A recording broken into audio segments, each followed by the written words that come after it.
Don't stop. Let's go.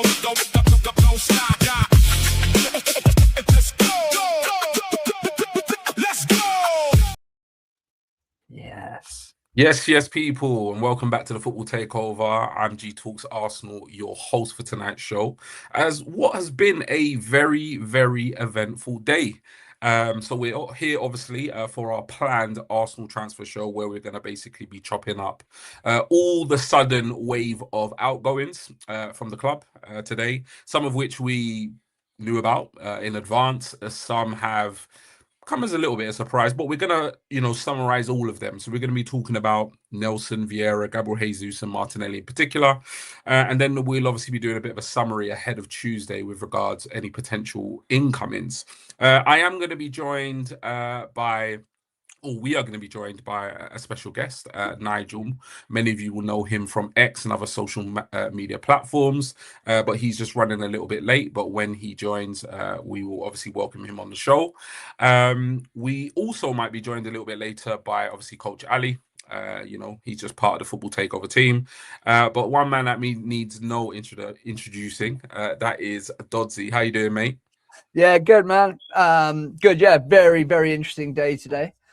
We were told by FT sources that today is going to be a very interesting day, and it has lived up to its expectation. Discord's been going mental. The old war room was opened in Discord.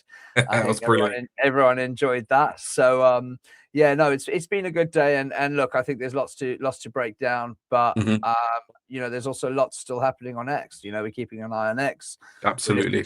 Listening to our sources, and I think it's going to be a very interesting day. 2 days left. I think it's going to be very absolutely. So yeah, the first part of the show, what we're going to do is we're going to go through not all the outs with regards to this window, but obviously, what a lot of Arsenal fans talk about, deadwood. Going into this window, there was a lot of emphasis on the performance of, our director of football, Berta. Something that Arsenal have infamously not done well, which is obviously, clearing the decks, getting rid of players for whatever reason. Mostly that are kind of surplus to requirements. Now, we know the kind of historical context here. We know that we've got a lot of bang average players that were once first team players, that were once really important squad players, or even first team players that for whatever reason, whether it be injuries, loss of form, them regressing or stagnating in terms of their careers, we know that Arsenal fans, Arsenal Football Club wanted them gone. And those names that we're going to be speaking about tonight is obviously Reiss Nelson, Fabio Vieira, Gabriel Jesus, and obviously Martinelli. So let's start with Nelson, first of all. So obviously going into this window, I mean, everybody just wanted Nelson gone, right? I mean, everybody remembers Nelson for that very obviously famous goal he scored in the title run against Bournemouth in what was a fantastic game. I struggle to think of any other kind of massive moments or any moments that kind of top that. But a couple of years ago, at the time, it seemed like a crazy bit of business. He was rewarded with a contract and he was given £100,000 a week. And I know a lot of people, it raised a lot of eyebrows. I know a lot of people at the time were thinking, what on earth are the club doing? And in many ways, in hindsight, the fans were right. The fans were right to react the way they did, because lo and behold, we have massively struggled to get rid of him. In fact, we haven't been able to sell him. We haven't been able to get a fee. Here at a Football Takeover, we've been following, his departure from the club. And for a long time, it looked as though he was off to West Ham. Advanced negotiations. And there's lots of speculation in terms of obviously why that deal didn't go through. We've heard speculation around a failed medical. I can't remember. FT sources did tell us. God, can you remember back when in our intelligence chat, there was a reason? I'll try and find it actually. At some point, we'll try and find it. But there was a reason that we are led to believe why that deal didn't go through. I know Dodsey's probably going to take a look now. And in the end, the club decided to cut their losses and actually agree with Nelson with regards a mutual termination.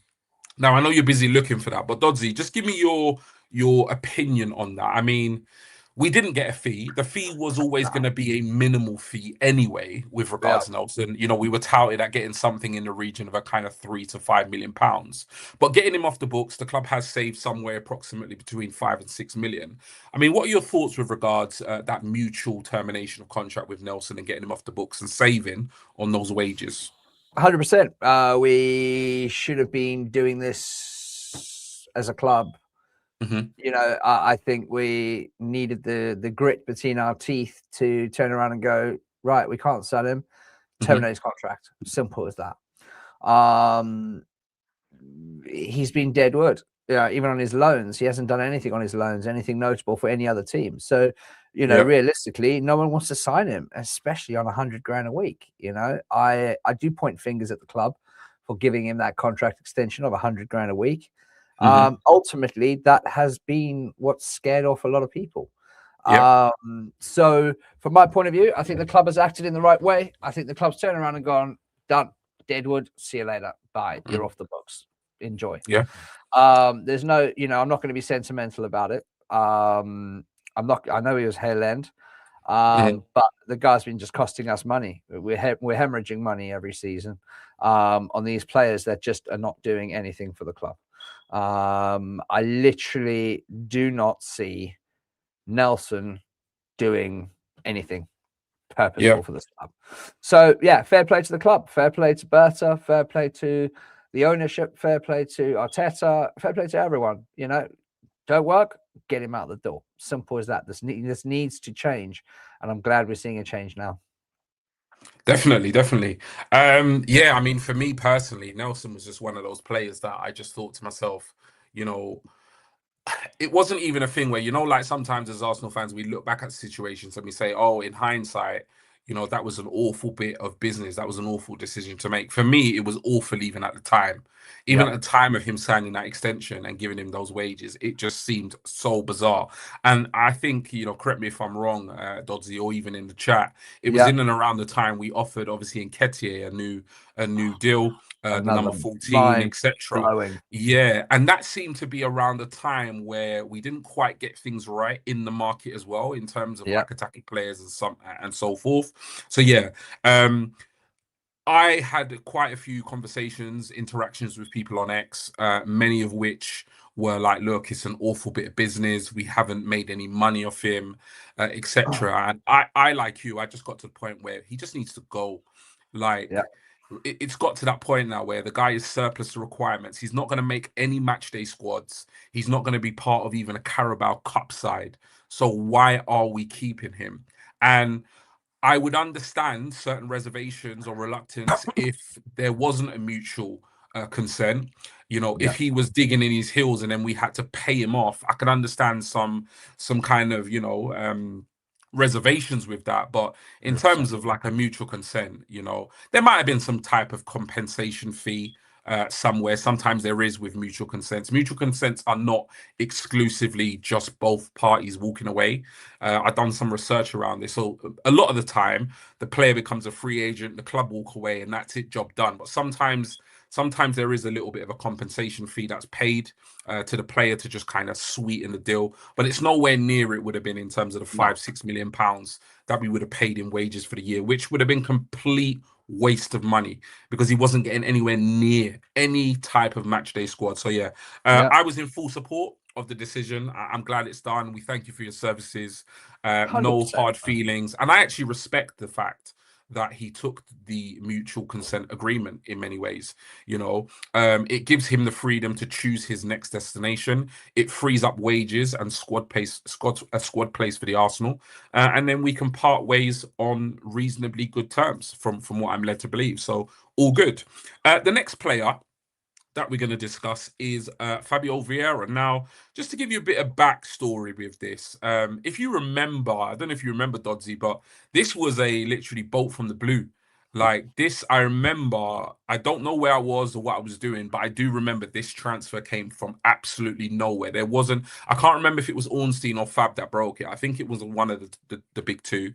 But I just remember thinking, wow, like this name was not even mentioned with any journals, with any in the knows, with any accounts whatsoever. And all of a sudden, I knew of him, and the only reason why I knew of him because at the time I was working in East London in social media and marketing, Yeah. and at the time, yeah, I was working for a guy who he was like my line manager. My line manager was a Sporting Lisbon fan.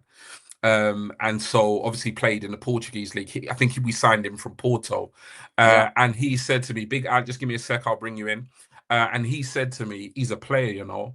And then I started looking into him and I thought to myself, you know what? Like we kind of lacked that creativity at the time. Yeah. But it just didn't work. For whatever reason, it hasn't worked. I don't know whether it's the pace of the Premier League. I don't know whether it's the physicality of it. Built, But mate. for whatever reason, it just hasn't worked. Now we've managed to get him off the books. I mean, we were told about 4 days ago. It's funny because we didn't even post it, but I've got the screenshot in my phone. We were told about 4 days ago that he was off to Hamburg in around a £12 million deal, but we actually forgot to post it. It's just I'm literally looking back at the messages now. Yeah. But nevertheless, he was always expected to leave Yeah. the club this window. And obviously at this point, I'm going to bring in Big Ant because first, before we get on to, thank you, Dodds. Before we get on, well, before we get on to Vieira, I want to come to you, Anne. I'm going to park Vieira for now, and I'm going to come to you, Anne, and I want to get your views on, first of all, good evening. How are you? Are you all good? Yeah, man, just come back from the gym 7 days straight. So yeah, just tired, man. But No it's carnival wine, no carnival wine tea today, no? I may go tomorrow. I don't know yet. Depends. Innit? It Say depends. that. But yeah, so we've just previously spoke about Nelson, Mm. and then we have moved on to Vieira, but we'll part Vieira for the second and go back to Nelson. I just want to quickly get your view on the mutual termination of his contract.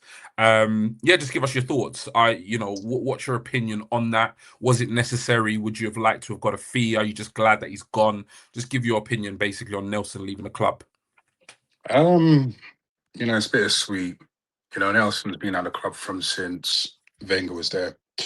So you can, for him to be there that long. We always used to say with Nelson back in the day, he's good, but when it comes to the final third, he just hasn't got it. For some reason, he looks good, but he doesn't have the final third. And him going out on loan, I think he went out on loan to one Dutch club. AKL. Alkmaar or I know. So he after we bought in, this was way after when Wenger left, we bought in Unai Emery, and then Nicolas Pepe came on the scene. He went on loan. Apparently, the first half he did good, and then the second half he just regressed. And I'm just like, it hasn't worked out for him. I thought he would have done what Saka would have done. Own that right hand position, but unfortunately, he hasn't come, and he's just been a bit part player. Yes, he scored that fantastic goal against, was it Bournemouth? 2 seasons Yeah, it ago? was. Yeah, that massive game. Yeah.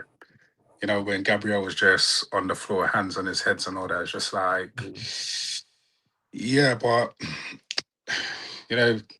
terminate his contract by mutual consent. If no club wanted to buy him, for me, that's the last choice. That is the last choice in terms of when it comes to a player. If no club wants you, terminate it. See who club, see what club's going to want you out there going forward. So it's a bit of sweet, in terms of some of these players that we brought in, and unfortunately, for one reason or the other, it's like they're not up to scratch in terms of trying to establish themselves. Vieira, you mentioned. Obviously, I'm talking about Nelson here, so I wish him all the best. He gave us some great moments. He seems to love playing on the left hand side for some reason, but he did give us some good moments. So I wish him well in his future endeavors going forward. Facts. And the funny thing, you say that, it's so true, because at one point he was actually right up there with the likes of Saka in many ways. I mean, I know a lot of people in football, and at one point in time he was sought after. He was a real talent, and many people felt like he was the future of Arsenal Football Club. But for, like you say, for one reason or another, it just hasn't worked out. That bit of business we did under a previous regime wasn't the best in offering him that contract, and it has been a massive sticking point trying to get rid of him. I'm always in favour of selling a player for a fee, but at the end of the day, if you can get a mutual termination, then that is the best of a bad situation, really. Oh yeah, definitely. Considering where we were. So yeah, moving on to Vieira, because I know obviously Dodsy's just gone off screen slightly. I kind of gave a little bit of a recap. I mean, you don't need to hear it. You know your history with regards to the Vieira deal and so forth. It's usually just for the viewers sometimes to add some Yeah. context. But I mean, he's another player that's, been sticking around. When he came in, it was a bit of a surprise. Definitely a talented player. For what reason or another, he hasn't settled in at the Arsenal. He's not been able to make it work. He's going off to obviously Hamburg. In and around the kind of 10-12 million pound fee, euros, whatever you want to call it. It looks like we're getting something in terms of double figures in the millions for him. How do you feel about that as a bit of business by the club? You're gonna have to take an L on that because you're going from what 45 million or 35 million. I think it was about between 30 and 40 at the Yeah, time. 30 and 40. Like I don't know if people know the backstory, but when Eddie went to Porto, there was Vitinha and there's Vieira. We were looking at Vitinha first, but we came back with Vieira. Yeah. So you can, he had some, I watched him against Liverpool a couple of seasons ago, and him and Vitinha in that midfield are just like, yeah. But obviously, if you look at their career trajectory, Vitinha's gone on, arguably 2 Champions League back-to-back, one the French league going forward, etc., etc. And Vieira, he's had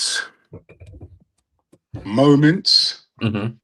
And I think there was a article about Eddie didn't want him to bulk up for some strange reason that he didn't want him to bulk up. I don't know why. I'm just like, yeah, because the idea was for him to play on the left, Odegaard to play on the right, and whoever to play the 6th role. I'm saying, to be that left 8 position. But unfortunately, it didn't work out. He did score that wonder goal when Odegaard was out injured, and he has scored a couple of goals from since then. But unfortunately, it just hasn't worked out for him. And again, he's been doing great at Hamburg. They love him over there. Yeah, they do.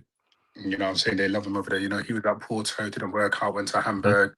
Lokonga's over there, son of a familiar Arsenal, player. So again, I wish him, I wish Vieira nothing but the best, But it's unfortunate that it didn't work out, but that's how it goes sometimes, That's what the I'm saying? game. I think the Premier League was a bit too much for him at this stage when he came in. So yeah. No problem. Dodsey, give us your thoughts on obviously the time Vieira's had at the club and the fact that it's another player that we were never expecting to get a huge amount. We have taken an L with regards, obviously, the fee came with regards to the fee we've gone out. But yeah, just give us your thoughts on him, his time at Arsenal, and the deal taking him to Hamburg. Good bit of business, or? Nah, we needed to get rid of him, mate. Look, when he came in, I was quite excited. I think he won player of the tournament in the Under-21 World Cup. Season he came to us. So, obviously there was natural, excitement there. Look, the Prem is a big place. It's a big, difficult league. And he just didn't cut it. We saw that wonder ball as well to Gabriel Jesus, where he scored against Man United a couple of seasons ago. It was absolutely incredible. But for me, just wasn't big enough, wasn't strong enough, wasn't quick enough when we tried to play him on the right wing. Well done, Berta. You got him out of the club. Cut deal price, whatever. Cut our losses, get him out. It's as simple as that. We are clearing the decks of the old regime's mistakes. And then that's not saying that the new regime aren't making mistakes or haven't made mistakes. Facts. But I think when we look at the total picture, we got to look at a big picture. We needed players out, man. We needed players out, especially Deadwood. They had to get out. So from my point of view, I think I think it was a really, really, really good bit of business getting him out the door. Simple as that. Nothing more to say on it. And you know what? The thing with Vieira is it's one of those things where I think there's a quality player there, definitely. I mean, I've seen enough of him at under-21s. I've seen enough of him in a Porto Porto shirt, sorry, Yeah, to you see him know in that shorts he's too, mate. If you yeah, want to see him in shorts, to know that he's a player. But I just feel like with him, he's one of those players. I'm not even sure it was. I'm not even sure it was the physicality of the league. I think it was more, in my opinion, my personal opinion, I think it was more to do with the pace of the Premier League. Like, I feel like having watched him, he's a player that needs a little bit more time on the ball. When you give him time on the ball, he can kill you. The yeah, problem is you just don't get that in the Premier League. I feel like in the Bundesliga or Serie A, one of those leagues where he's got a little bit more time on the ball, he has that time to kind of pick a line breaking pass, etc. Obviously, the physicality would have always been an issue, yeah, but at the end of the day, I think it was more the physicality with the pace of the Premier League. And yeah, he always looked like a rabbit in the headlights. He always looked like he was lacking confidence.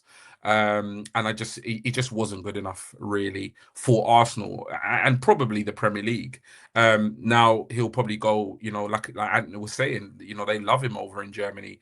yeah, They've been pushed, they have literally been the club pushing all summer to get him. And it's clear from our FT sources that Arsenal had a certain valuation for him. Hamburg had a valuation for him, and they've clearly met in the middle. I think Arsenal would have preferred, well, we know Arsenal wanted to get more. Hamburg had a valuation, and they've met somewhere in the middle. And I don't think any Arsenal fan is too bothered about the fee because, mate. as you know, Seven and a Dodsy half is, million, seven and yeah, a half million pounds, mate. I'll take yeah, that, and as his Dodsy, wages off the books. yeah, as Dodsy's been saying, a lot of these players are the last remnants, and I mean that with all due respect, the last Respect, remnants yeah, of a previous regime. When you look at our current squad, the vast majority of them, if not all of them now, are either Hale End players or they're players that have been brought in, but by either even not even Berta, but by the current manager, Mikel Arteta, etc. And they're players of real worth and quality. So we're going to move on to a next player, Gabriel Jesus. Now look, the actual Here We Go by Big Fab came. and Huh? maybe you bought brother Anton, man. Brother Anton's in his head's, I don't even know his phone is either. His Yeah, head's on cloud nine Mars, mate. Like literally. I don't Now, think we should be talking about number swapping or any players coming in right now. so the big Here We Go from Fab was unexpected. It was. Yeah. But I do want to remind the viewers, okay, that on the 19th of August, FT sources exclusively revealed, it's in the Discord chat, it's on the X. We said that Barcelona are looking at alternatives, and on that list is Gabriel Jesus. So we broke that news on the 19th of August. And it's so interesting, it's so funny because I had this conversation with the lads earlier. Our sources, because when it comes to Spanish clubs, Fab's on point. Yep. He is absolutely lit. And regardless of the stick Fab gets, he's still a tier one source. Yes, Yep. he makes mistakes. They all make mistakes. But in terms of reliability, if you want to look at a mainstream journal, you're looking at Orny, you're looking at Fab. Regardless of Yep. what people say about him and criticize him, I guarantee you, all of the people that criticize him follow him and they've got his notifications on. So he's good at what he does. Now, it's so interesting because our FT sources told us that Barcelona had approached. So after we did it on the 19th, they actually got in contact with us and said, look, the Barcelona Gabriel Jesus thing has hotted up. He's actually been approached. I posted it at 140, and then Fab posted at 141, and here we go. Now Mate. that's not just at the end of the day, that's nothing against us. Look, he's a full-time journalist, and his links in Spain are far better, obviously greater than ours. But it just shows you that obviously he's elite at what he does, but we were definitely onto some serious information. I'm sure had it taken another couple of hours or a couple of days, however long it would have taken, we would have been updated in terms of that deal. But it did come as a surprise in terms of the swiftness of the deal because it came out of nowhere. It really did in terms of like mainstream journals. Now we got a decent fee, in my opinion. We've got a decent fee. He had 1 year left on his deal. We've taken almost 300k off the Wage wage bill. bill. And I'll be honest, I knew he would go, but I wasn't confident of where he'd go, how much we'd get, and I actually thought it would. I actually thought it would take a lot. It would take a lot longer for this deal to get done. Maybe a deadline deal, maybe a mutual termination or something. So I come to you, Dodzies. I mean, you wasn't online when this broke. I think I called you and said, Did you "Bro, called me? we got You're a like, deal with what's goal for happening? Gabriel Jesus." And Dodsey looked like he'd seen a ghost. So yeah, talk me Right. through, like, obviously the whole Gabriel Jesus's career, the fact that we knew, obviously, you know, he was on his way out. It looked like Napoli, it looked like Galatasaray. In the end, it's been Barcelona. And yeah, just give us your thoughts on obviously getting him off the books and him moving on. Look, everyone knows, anyone that's been watching this channel and seen me on this channel since last season, doing the previews, doing everything, Gabriel Jesus is, look, he came in at a time where we needed him. We got him and Zinchenko. I think they brought a leader mentality to the group, a winning mentality as well. Last season killed me, man. Last season killed me. The guy was whack. He was so bad. I mean, literally watching him in pre-seasons, I actually genuinely thought to myself, is this my life now? Is this what it's become? So from my point of view, when our FT sources brought to us, obviously I'd seen the Gabriel Jesus thing and then got the phone call from you and said, mate, it's a here we go. I literally didn't know what to do with myself. I threw my phone across the other side of the car, nearly crashed. And I was like, Jesus, fair play to Berto getting him off the books. That's what we needed. But can I just say, before we carry on, can we just introduce our special guest to the stage? We know he's taken a lot of time out of his busy schedule. We'll let him also explain his new venture, because I think I'm a big golf guy, so I enjoy hearing all about it. I enjoy seeing the videos, and I'm definitely going to make my way down to his new venture. But yeah, can we bring Nige B Golf to the stage, please? There he is. Good evening, Nige. How we doing? Good evening. Yeah, all good. Good. So yeah, I don't think obviously Nigel B Golf needs any introducing, particularly obviously if you are familiar with X and obviously the Arsenal football community online. Good to have you on the show, mate. Good to have you on the show. Oh, nice. Thank you. Thanks for the invite. Thank you. No problem. What I will do, Nigel, what I will ask first, mate, can you let us know a little bit about the venture you've been doing, please? Because I'm excited as a golfer, massively excited, mate. So I think all of everyone listening will want to hear as well, mate. So please let us know what you've been doing with yourself. Yeah, well, I mean, someone on X once said that I was a fake pro golfer. They said I weren't a real pro golfer. Let's not go to them, mate. Let's not go to them, mate. It was kind of hilarious at the time, because they actually posted pictures of my professional golfer's record on there. So how can I not be a pro if I've got a professional golfer's record? Okay, but yeah, I'm not a playing pro. Only on X, mate. Yeah. So 12 months ago, we opened an indoor golf facility in Derby.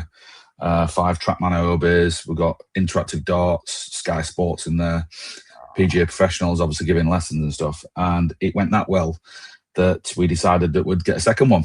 So we've just opened a new one in Burntwood, which is between Cannock and Lichfield, if anyone knows the West Midlands. I'm 10 minutes away from Wolverhampton, 10 minutes away from Walsall, 15, 20 minutes away from Birmingham Villa.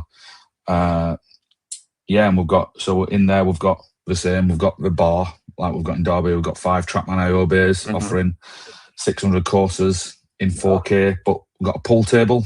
Nice. We've got the interactive darts, we've got Sky Sports, we're doing custom fit in there. I'm just currently in negotiations with Tacoma Golf, so we're gonna do custom fitting of all Tacoma gear. Amazing. And we're going to provide Tacoma clubs for everyone to hire out in the building. So I'm excited. Had a few guests there on Saturday night. So it was we had a little opening party, and it's going. I can't wait. Tomorrow is official first opening day, so we'll see how we go. Well, it goes without saying, mate. All of us from FT obviously wish Absolutely. that place all thank the you. best, and obviously any of our listeners, viewers, whoever, make yourselves available to go down there, especially if you're a golf lover. I know what these indoor golf places are like, and they're absolutely incredible. So definitely get yourself down there and see Nige. Thank you. No problem. So yeah, just to give you a bit of context, Nige, what we've done is we've just kind of been summarizing some of the more kind of significant outs of the window so far. So the mutual consent, the mutual termination with Nelson. We've covered the Vieira deal to Hamburg. We just heard from Dodzy with regards to the Gabriel Jesus. Obviously, here we go. That we said. Obviously, we broke the news. FT sources on the 19th that Barcelona were interested. I mean, what have you made? I mean, you've probably been quite busy, but you've probably seen that there was a here we go. His move to Barcelona has been confirmed. What do you make of that bit of business in terms of the fee, in terms of the fact that we've managed to get him off the books, something that we've struggled to do for a number of windows now? Yeah, no, it's good to get. Yeah, you got to clear him out because the 260k a week of wages is a killer. Think about it, you're pushing close to 12.5 million quid in wages. You get rid of Martinelli as well. Again, big wages. So yeah, I mean, within what space of 24, 48 hours, they've cleared near enough 26 million quid in wages in a year. Crazy, yeah, absolutely. So yeah, no, all good. I agree with that. Yeah. Big Ann, obviously, Gabriel Jesus was a player that you have been, I know you see you laughing, innit? You've been campaigning to get out of the club for a considerable amount of time. So I actually felt like there was an air of optimism around your mood when Gabriel Jesus' departure from the club was announced. So let us know. Look, he takes a swig of his drink. Don't be silly, mate. It's cough medicine. It's cough medicine. Let us know your thoughts with regards, obviously, Jesus leaving the club. First of all, Nigel, great to finally meet you in person. Yeah. Nah, because obviously we talk on we had a group chat on WhatsApp, so good to finally meet you in person. Obviously with Jesus, it's a bit sweet because he and Zinchenko took us on a trajectory where no one thought that we could go in terms of challenging for the Premier League when they first came in. Obviously, couple of seasons ago, we was after Dusan Vlahovic. And then I remember people tracking Isaac's car down in West London or wherever it was. Yeah. And then obviously he came in and, watching the pre-season games, how we tore apart Chelsea is just like, him and Zinchenko from then, it's just like the way that we played, they brought that level of levels, yeah, in terms of they upped our levels going forward. So they brought that winning mentality. But after, the World Cup, I think it was the World Cup, he did one of his ACLs and then the other one went and he hasn't been the same player. And you got to look at it now that we moved past Zinchenko, we've moved past Gabriel Jesus. In order for us to move forward, we had to sell these players. And being on 265, that was just killing us. Because he's taken away a spot from someone who could actually go to going forward. He's done his bit part. He's won the Premier League. Sergio Martinelli as well. They've both been here. They've both been successful now that they've won the Premier League. It's time to move on. So obviously, when I saw the news today, I was just like, I was in shock. I was just like, okay. Better finally doing something now because obviously he has been heavily criticised for what's been happening in this window, but to get 3 players out in a space of 24 hours and just like so like I was telling everyone on Discord today, just temper your expectations, just keep calm. Up to now it's 7:30 and we still don't have no news yet regarding what Alvarez is doing. So we're gonna get onto that. We're gonna get onto Tyler. that. You know what I'm saying? Right now, just like I said, he's gone to Barcelona, so he'll link up with Rafinha, which is going to be good. he'll get that time and the space going forward. So I think if he can stay fit, I was you know, going I to say think that. As long as he can if stay he- fit, yeah, he'll impact. Yeah. exactly. That's the thing. As long as he can stay fit, then Mm. obviously he'll do good over there because he'll have the time and space Mm. in terms of how they play. You know, it's not as physical, you know, as in the Mm. Premier League going forward. Yeah. So, like I said, I wish him the best of luck. You know, I'll probably be watching a couple of Barcelona games just to see how he gets on. You know, so yeah. All good. And I mean, it was an eventful day in terms of mainstream media, that's for sure. I mean, a little bit after that, we got a here we go from Fab with regards Martinelli. Just want to remind the viewers via FT sources that we got that 5 days ago. Obviously, people were panicking. People were panicking. Just, you know, particularly Big Ant. I'm going to put you on the spot. People were panicking and saying this deal's not going to happen. He's going to stay. And me and Listen, I saw the Dogsy man in and training the other Ali day, and lads. even Nige, everybody was in the channel, or certain people on the platform saying, "Look, it's going to happen. It will break. Don't worry." Obviously, he's gone to Al Hilal for. Our sources informed us of about a £60 million deal. And we just also want to remind the viewers that FT sources also confirmed on the 19th of August that we were going to break our transfer record outgoings. So, kind of looking at, I'm going to come to you, Nige, looking at Nelson, Vieira, Jesus, Martinelli. What have you made? Because Bert has come under a lot of criticism this window. Last summer, he was literally held as the savior of Arsenal because he brought in 8 or 9 players. This summer, he has been getting absolute pelters. And one of the things that Arsenal fans wanted or expected from him this window was to get rid of the players. Now, he's got rid of the players. What's your opinion on Berta's outgoings this summer? I don't think he's done too bad, but I think it's at the wrong time. That's the thing. If you look at how he performed last window, so people say, "Oh, Berta was great. He had a great window." Quite a lot of the sales, quite a lot of incoming, last window were done before. Were kind of players what were already lined up before he needed to do anything. Yeah. There was only the odd one or two what he did at the end. Yeah, and he also got some important outs. But when you look at the outs, what went out, it kind of sold us a bit short. I mean, sending Kivior with an option to purchase at 17 million quid to Porto, not knowing that he was then going to absolutely kill it, and we could have got 40 for him. Yeah. I mean, it was a bit hasty, but the reason why I did it is because he wanted Hincapié, which is fine. Hincapié comes in, he makes the winner. I'm glad that he's actually done it. I'm glad that we've finally got some Saudi money at some point. We might manage to get some.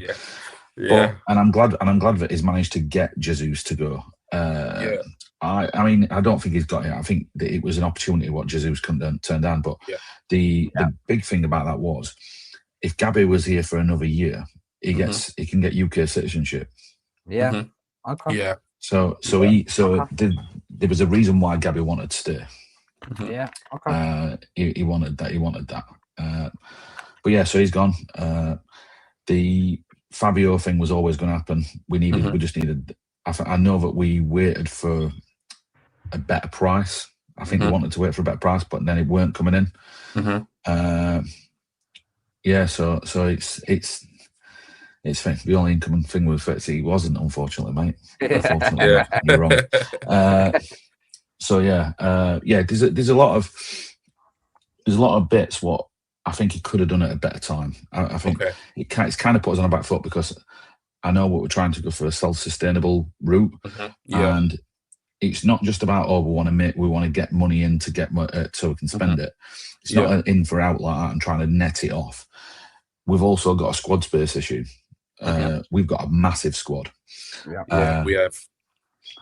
I mean, I was told early on in the window that Ethan, the whole point of Emerson Nwaneri signing his deal to stay in the academy was that Ethan was going to have a part to play in the first team. Right. So let's see if Ethan actually gets to stay. Yeah. Get that. But it's so you've got a big squad, you've got a lot of young kids. they don't have to they don't count towards the squad size, but they do though, because are you going to play them? Or are you going to send them on? If you're not going to play them, you need to send them on loan. They've got to go now. So you've got to make a choice there. So Dowman's not going anywhere. Marley Salmon's not going anywhere, but Ethan could go out on loan.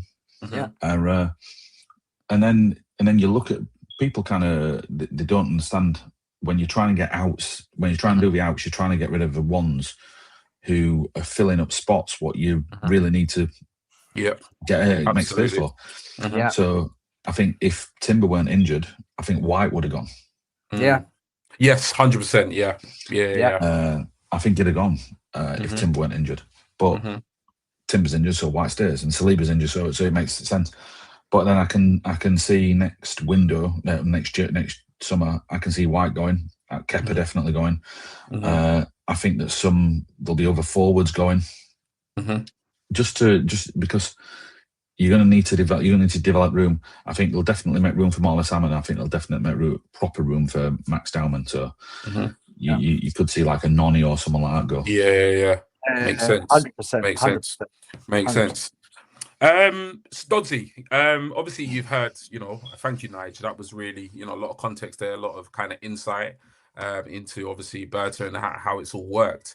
Dodsy, I'll come to you. I mean, what have you made? Because like I said, same question, Berta's come under heavy criticism. I mean, I don't think you can go on X and scroll more than 5 seconds without seeing a post around criticizing his work, whether it be incomings, outgoings, etc.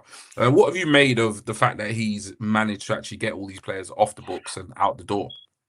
Look, like I said last night, Berta came in with a job to do. Sales was one of them, and in fact, sales was a big part of them.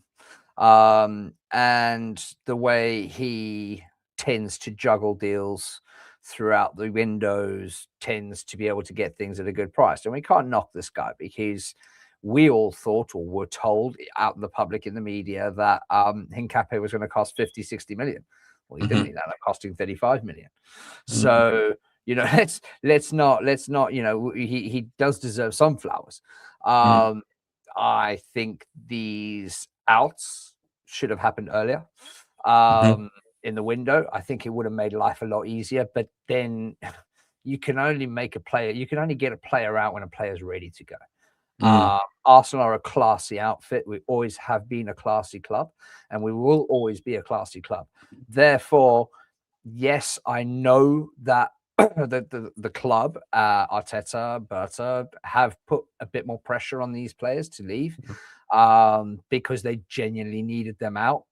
For squad space, number one. Number two, guys, there's 700 odd grand's worth of wages off the book. Huge amount. So when everyone's shouting, why aren't you going out and signing players? Well, it makes it a bit easier, possibly now, to go and get your big fish. If you can get that big fish over the line, it makes it a lot easier because you have space. Let's not forget that, obviously, I hear loads of people throwing at me all the time, Spurs have gone out and spent this summer. Firstly, they needed to, because they're terrible. Let's face it, they've been terrible. 17th twice in a row. They needed to go and spend a lot of money to replace their team. Number two, and I'm only not swearing because Nigel's here, but because I would have just said they're plain and simple shit. But let's be honest with ourselves. Number one. Number two, I hear these people go, Chelsea are doing this, Chelsea are doing that.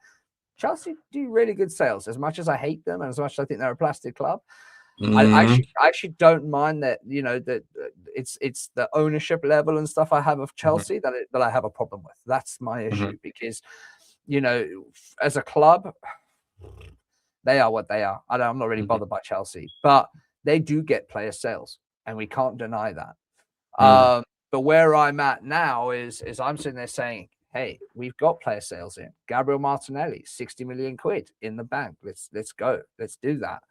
We're saying Gabriel Jesus around 10 million pounds. Good. Let's bank that. 7.5 million for Fabio Vieira, mate. Let's move with that. We're talking about fees coming in that we needed to with Deadwood. We haven't got to the stage of selling our big boys yet. You know, next summer might be different. Maybe someone comes in for a Saliba or you know what I mean, Nige? You can see it. But what I'm saying is when that tends to happen, I'm not saying obviously Saliba's getting up for sale. That's not what I'm saying, just in case everyone's watching. But what I'm saying is when that does happen, you will start to see these big sums coming in for players because we're selling good players. There's a difference. So I think, do I think he's done a good job? I think he's done a really good job. Now, player purchases. Let's get on to that. From my point of view, look, we talked about the pyramid structure of Arsenal, and we said, look, it's a collective thing. It's not just one person. We explained that whole system last night. But what we got to say here is, and what I said last night, playing devil's advocate for everyone else, was, is it solely down to him on a purchase? Well, Arteta, in my opinion, sees the player, goes to Berta, says, Berta, I want this player. Berta then goes to Rich Garlick and says, do we have the finances? Does it match our budget? Is this how it happens? Great. If anything's above that level, they have to get ownership involved, I believe. So from my point of view, they were only ever going to go all in on big players that they wanted this season. And we've seen that with Vinny Jr. They went all in and they're willing to pay it. Also because he would have brought in a shitload of money to the club. Let's not kid about that. Julian Alvarez, they're clearly going all in on him. And I say clearly still going all in on him because nothing's been written in stone yet. And everyone needs to realize that. Everyone saw the Orney tweet yesterday and went, oh God, the oracle's spoken. Go and read his tweet like we said last night. He keeps everything still open. He said, to his knowledge, at this moment in time, there's a slim chance. Don't think he's going to move. He said no to Arteta. Everything we already knew. But that is still open. That is still open. I'm saying it's still open. Yeah. So do I think Berta? Sales have been an issue. I think the juggling's been an issue. I think, did we miss out on Morgan Rogers early on? Should we have pulled the trigger early on? I think we should have. We shouldn't have let Chelsea even have a sniff of that. So partly I blame him for that. But yeah, let's I'm going to judge him on Tuesday at the end of the week. Yeah. I'll hold judgment off until then. Before I come to you, Nige, because I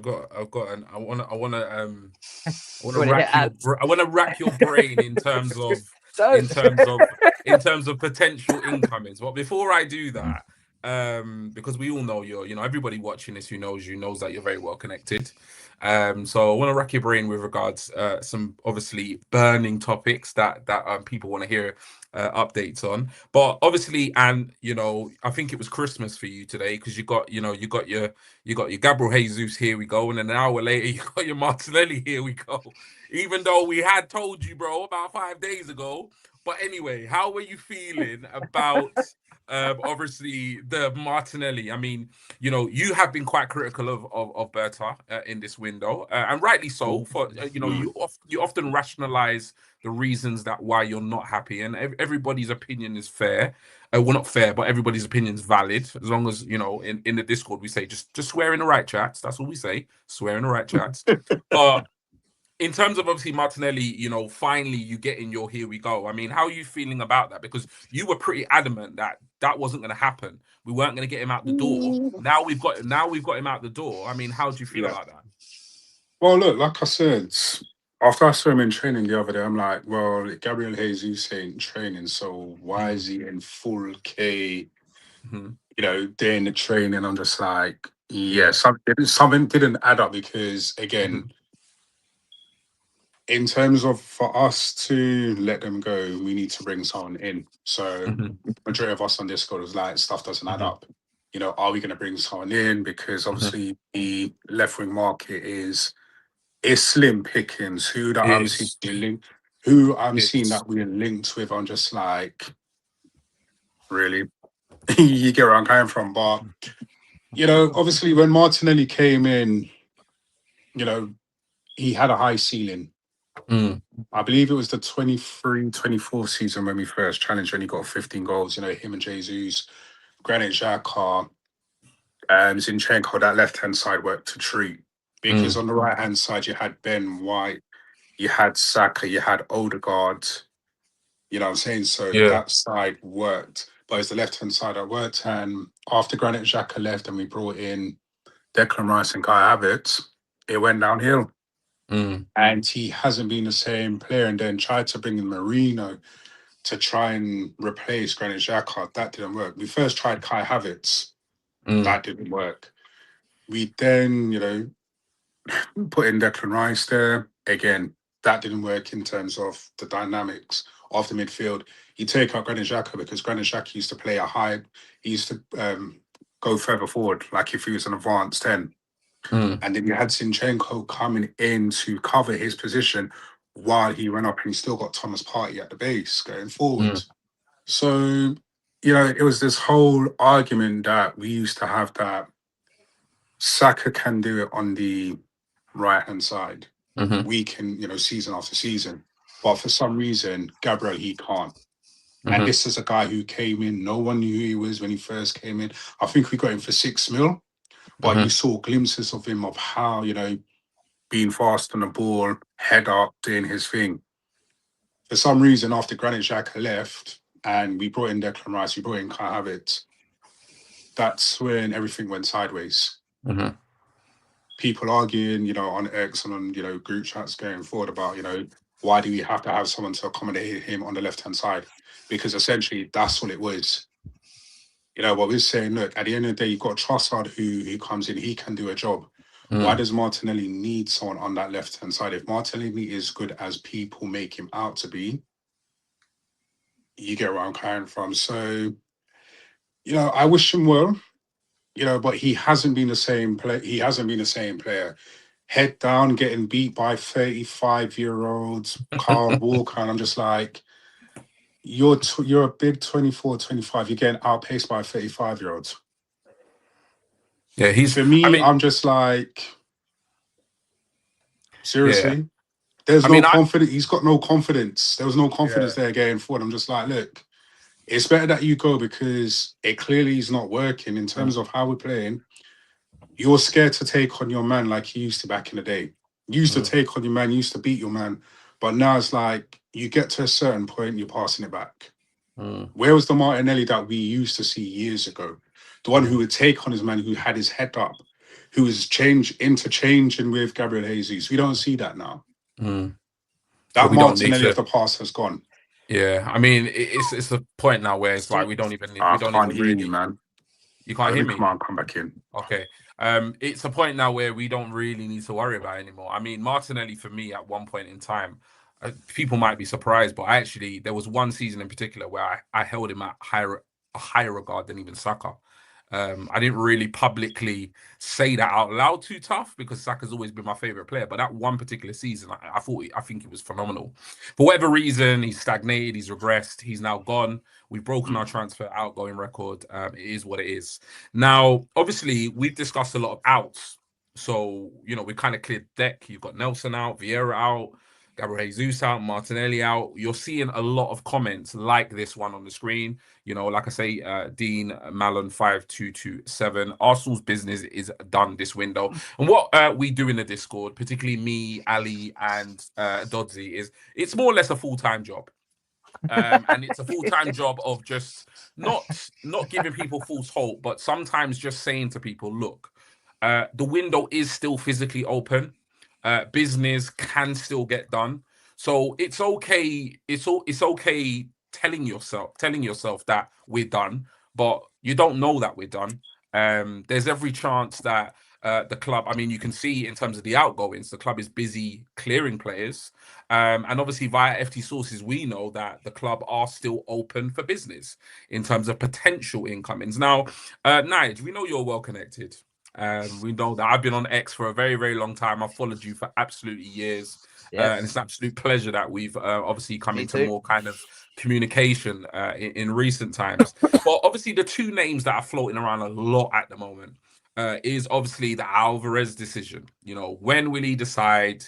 Is he going to come to Arsenal, etc.? And then you've obviously got Sade or Shade, whatever the hell his name is, the one that plays at Brentford, with all due respect. Sade, I mean, what do you see do you see, and this can be a personal opinion, this can be this, there's no pressure for you to reveal any information or anything like that, but how do you see this? Because right now this is the burning question. Okay, we've cleared the decks, we've made room, we've got wages, we've got money was never an issue because we were going in for Vinny, we could have got Morgan Rogers.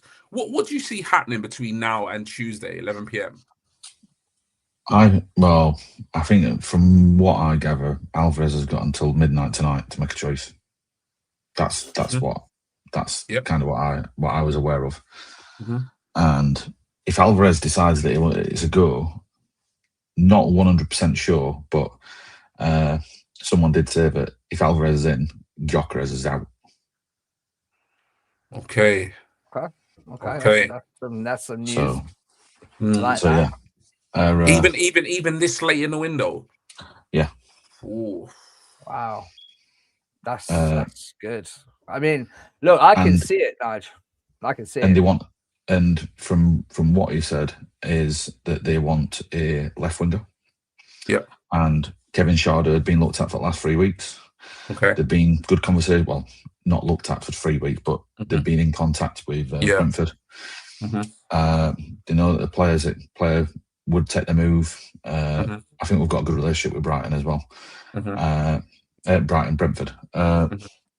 So yeah, Schade one to look out for. But from what they said, they want two in. But if it's Alvarez, then there's a very, very high chance that Gyökeres has gone. Okay, interesting. Because you're not paying 65 million for someone to be third choice striker. I've been saying this. Yeah. I've been saying we've always known that though, that if Alvarez comes in, they like Gyökeres, they want a ready proven striker. So obviously we've been told, that could happen, that in an ideal world, Gyökeres can go to Atletico Madrid. We got Alvarez, but the only issue that I have with that is that Kai can't stay fit. We're running a dangerous game with Kai because he can't stay fit. If God forbid, we'll see. But Nigel, you have to look at it this way. This manager's been here for how many years? His management in terms of running players into the ground, he's done that for the past couple of years. Well, again, not every player. Not every player, but and again, the ones who'd been run into the ground are the players who didn't have a ready-made replacement. See, people need to understand how squads are built and why they're built. And it's all right saying, but we could have brought Norgard in for Rice. Rice is here, Norgard's here. So you drop Rice out and our level drops. Okay. People, it's not just an old man saying that you're only as strong as your weakest link. It's true. Because your weakest link is the one what gets beat. And if the one what gets beat is in a key position, you're in trouble. So it does annoy me when people say, but he runs them into the ground. He's run them into the ground because even if he runs them into the ground, they're still better than their replacement. Yeah. So we started seeing a shift in that last year. You started seeing Saka. Don't matter, Bukayo. We're going to put Noni in. The fall is not as far. The fall is not far. We'll put Noni in. Kai's not playing. Gyökeres, he scored some goals. He's not great. But you got Eze and Ødegaard was like for like. Before, when Ødegaard went missing, we were dead. We were done. Calafiori and Hincapié replacing each other well.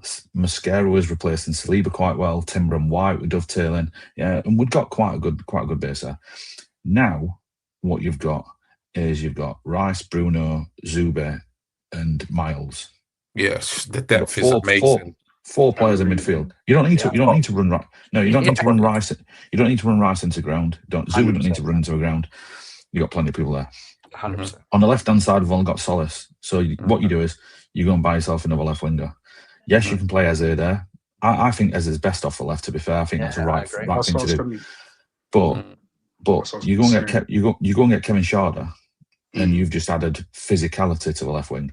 So people say, what's the difference between Schade and Martinelli? Physically, they are completely different players. One of them is not only quick, is strong, and aerially he is unbelievable. Sharda's so good in the air. Yeah. Yeah, I was saying today scored that goal as well. Yeah. Like he created that goal. He created his own that goal. Like his aerial ability, 6'1", so bit different than we have, but yeah. Well, this is it, and it's all about. And I keep trying to say to people, they need to understand about complementary people. Football, organising a team is all about having players what complement each other. So you've got to have. So I once had a conversation with Ben Mattinson. We was on the phone for about an hour and a half. We were talking about defenders and why the best defenders worked well in a pair. And I always said that you've got to have fire and ice. You need someone who attacks the ball and someone who sweeps up. Yeah. And look who we got. You can't have two fires and you can't have two ices. If you got two ices, they're too passive. If you got two fires, they're attacking the ball too much. All right. So you got to have a fire and ice. Now, and it's the same all over the pitch. And people weren't understanding why you had Hincapie playing with Leandro Trossard last year and Calafiore and Martinelli. Yeah. Calafiore is a left back who comes inside. Martinelli stays wide. Hincapie was a left back who stayed outside. Trossard come inside. Yeah. So we've got Solis. If you notice, Calafiore's playing. Yeah. Because Cala comes inside. Solis stays wide. Yeah. But Solis has started coming in a bit, and you'll notice when he goes in, Calafiore stays wide. Yeah. So do you understand what I mean? Now, the only problem, so when you get Sharda, you've got someone who definitely comes inside. Yeah. So you might see more in Capia. But from what the first person who mentioned Sharda to me said, that Arsenal think that he can play up front. Okay. So if we didn't get Alvarez, do we still go for Sharda and do we play him up front? Yeah. Interesting. Yeah. Yeah. No, but it's interesting. It's very interesting hearing. I mean, you're at the games, so you know you go to a lot of the games. You see a lot of them live. And I think I go to a lot of the games this season as well. And you do see it in a different perspective than you see it on TV. You really do, because you see the link ups, you see everything happening. You also see them warming up as well. And often they'll be warming up in the pairs. They'll be talking to each other, and I don't think people get that.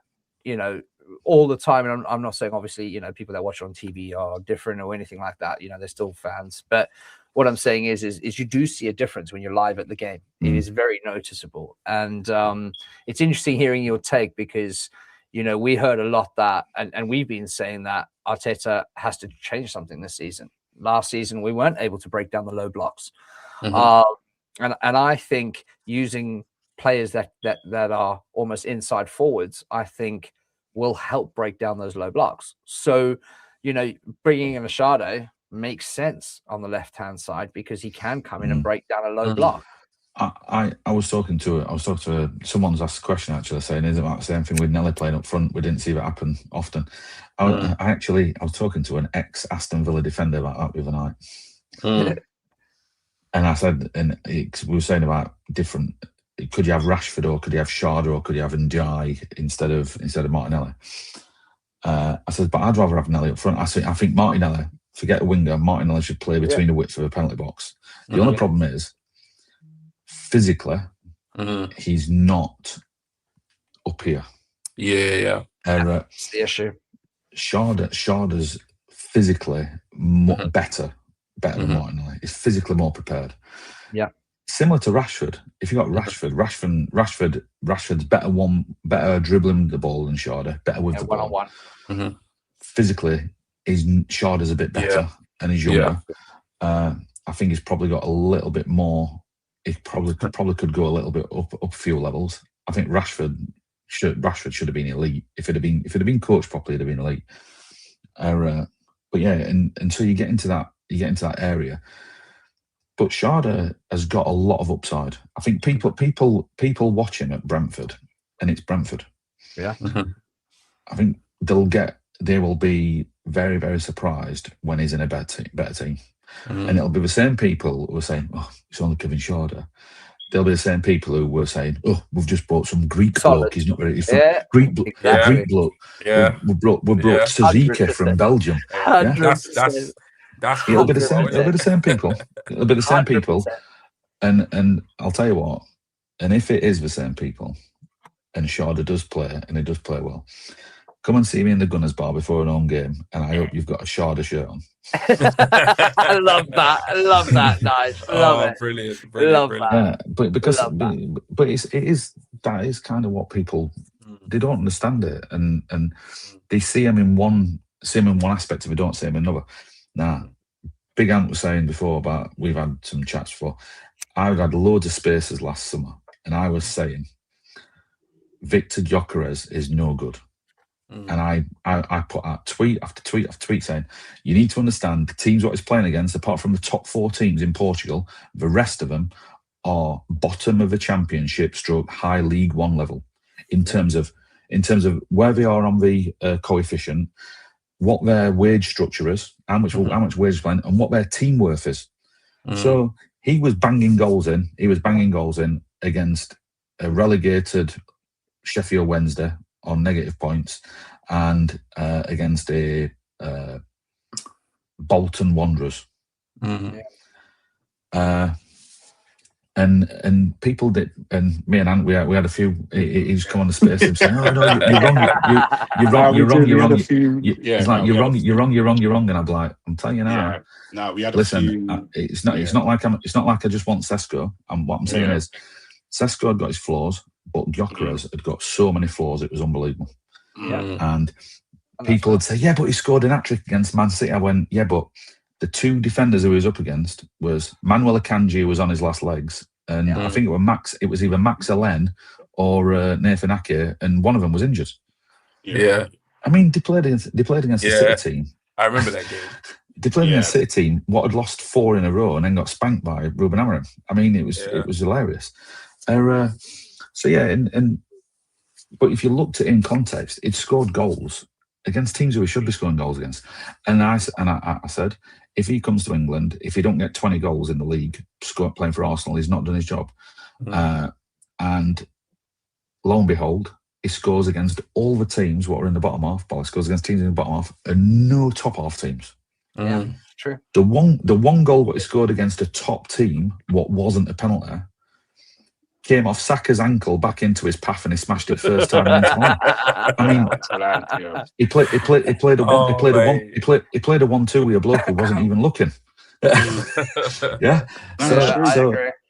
So yeah, and so getting that balance right and understanding. Yes, you can want a player because he's performed. Oh yeah, he's brilliant. He's done this, he's done that. But some things, sometimes someone's talent will convert and sometimes it won't. And you see a lot of people's talent doesn't convert, especially forwards from Germany. Forwards from Germany struggle. Yeah. Timo Werner's one of them, isn't it? There's loads. Werner, Wirtz. Yeah. Havertz is an outlier. He's about the only one. He's an outlier. Yeah. So you see them, but if you look at people who've been recruited from Belgium, they all smash it. So you apart from Lokonga, but Brighton bring loads in from they do. They do. Hearts and Celtic have brought loads in from Belgium and stuff like that. So teams have exploited it. They've brought loads in. France is always good. Holland struggle. Dutch forwards struggle. Dutch defenders good. Dutch forwards struggle. So it's obviously the way that their leagues play that I don't transfer. Now, when we're talking about back to Sharda, if you look at Brentford are very similar to Brighton. They run a massive data model, huge data model. Yeah, and it's very rare that they get a transfer wrong. So if you look at their recent hits, a really important point. If you look at their recent ones, so Igor Thiago came from Belgium, by the way. Igor Thiago, Club Brugge. So Igor Thiago, Kevin Sharda, Dango Ouattara, they bought from Bournemouth, but they'd done their own work. They thought, we can take him. You look at some of the others. Michael Coyote from Fiorentina, top, great purchase. Now they've got a goalie who's not actually played. So they got Keith Keller from Liverpool. They've got a goalie on their bench, Haraldsson, who's top. He's a top prospect. He's massive as well. Yeah. But you look through their entire team, and they've got players who they've picked up for peanuts, because Phil is one of the best sporting directors out there, and they use data model same as Brighton. And there's a reason why them two teams, Bournemouth are the same. Bournemouth are a data modeler. Yeah. There's a reason why they recruit well and can sell well. Those three teams don't miss. And They so, don't. Nige, let me ask you: we've obviously just brought someone in alongside Berta, who obviously, Madri. I love a Madri. I love a Madri. You know, we've brought someone in alongside Berta who clearly is very good at seeing talent, and also approaching the talent market. You know, and obviously, you know, when I see people calling out Solis before the season, I'm sitting there going, cool, man, if he had gone to Brighton and next year was sold for 90, 80, 90, 100 million, we would have been sitting there saying, why didn't we get this Solis guy? Why weren't we scouting him? Why weren't we looking at it? Do you feel that is a positive move by the club, to be looking at these younger players, these talented players that we know will eventually get there, and using that model that we should be using, you know, in my opinion? Your take on that. Yeah, so I mean, most people, a lot of people know. So Ben Mattinson's one of my good friends. I know Ben. I see him quite regularly. He lives not far from me as well. We go to games together, and sometimes Ben works for Como now as a scout for Como. And we still chat Arsenal. He's a massive Arsenal fan, so we're always chatting about what we can do for Arsenal. But yeah, he's Como. So when he's got his fan out on, we have a chat. And we're always talking about recruiting the young players. And Maurizio Michele is a good talent spotter. Not a data man. He's not a data man. He's a talent spotter. Okay. And obviously he picked up, I mean, people say, oh yeah, he picked up Osimhen for Napoli. Well, Osimhen had been at, I think it was at Excelsior, and then he went to Lille, at Wolfsburg, and then he went to Lille. So he'd already played in Europe in 3 leagues before he got picked up by Napoli, and he smashed it at Lille, and then they paid big money for him. But he was the one who led it. He pushed him on that, and he obviously picked up Kvaratskhelia. He picked up Kim Min-jae. He picked up some of the others like Marek Hamsik and Lobotka. So he did well at Napoli, and he's starting to do some good stuff now. Now the big thing is, and me and Ben talk about this, is you need to have a model. You can have a model, right, where you go out and you buy a lot of young players. And Man City have done this great. Man City have a peak of this. So they go out and they buy talent at 17, 18-year-old. They use them for a year in their academy teams, and if they're good, they think we'll play them in the cup games, get them a bit of exposure. Then we'll send them out on loan. Yeah, they might not even play a first team game for City, proper first team game, but their exposure, that 10 million quid what they've spent on that 10 million quid what they've gambled on a 18, 19-year-old turns into 30 million. Yeah, every time. And I'll go back to I'll go back to a chat what I had with an Arsenal executive. So we're stood chatting for 55 minutes while his lad's playing football. My lad's just finished playing football, and his lad's playing football, and we're still chatting. My lad wants to get. My lad's going, Dad, we need to get in the car. I'm saying, no. I'm busy. I love that. Hey, whoa, wait. Yeah, and we're having a chat, and we're talking about the academy at the time.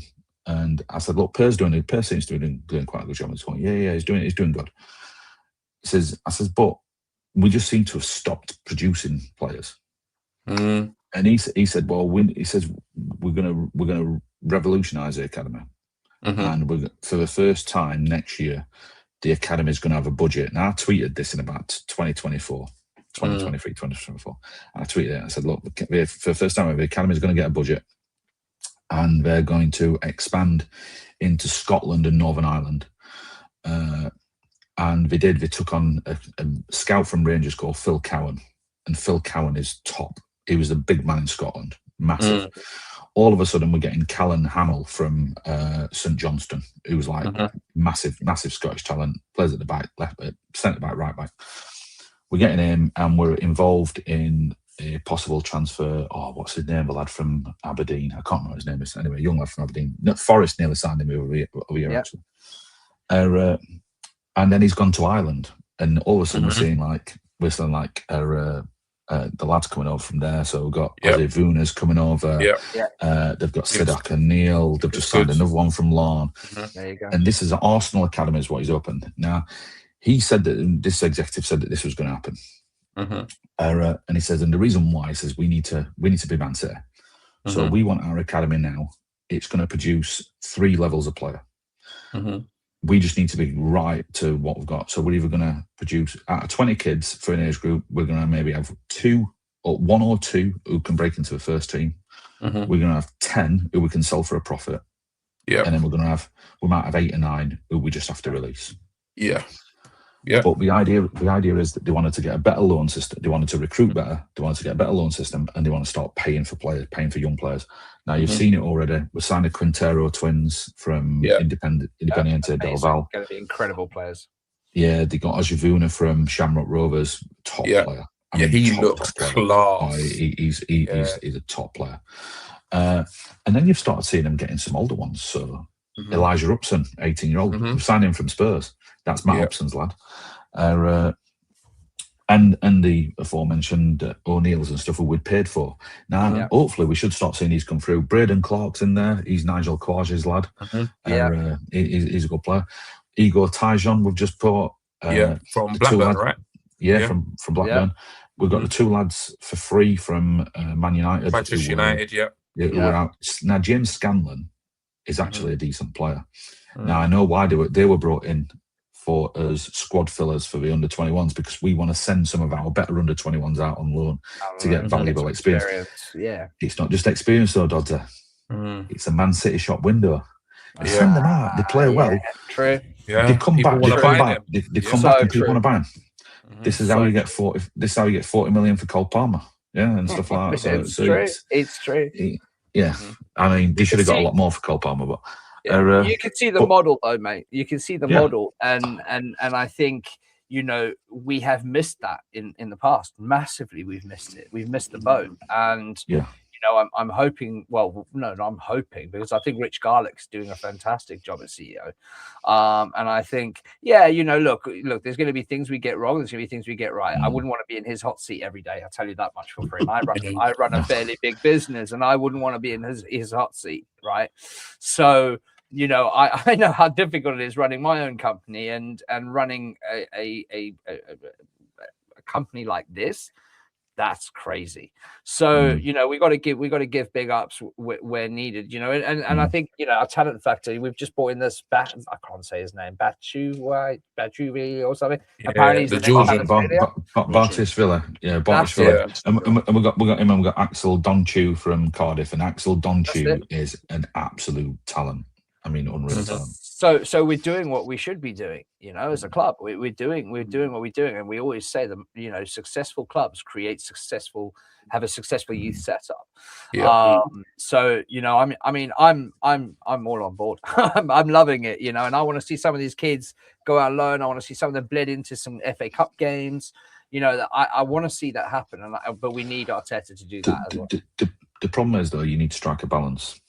Yeah. And our danger is, so one of my friends works at Arsenal. He's a data analyst. He's a positional data analyst. So I shouldn't say that. He's a positional data analyst. And so one thing what they do is they look at people of where they're going to play and stuff like that. So scouts, so they're scouting for positions. Yeah. And one thing why he just mentioned it a few years ago, to be fair. And he said he was talking about the team what he was at before, and he said the one thing what you don't want to do is end up with a disparity between the two.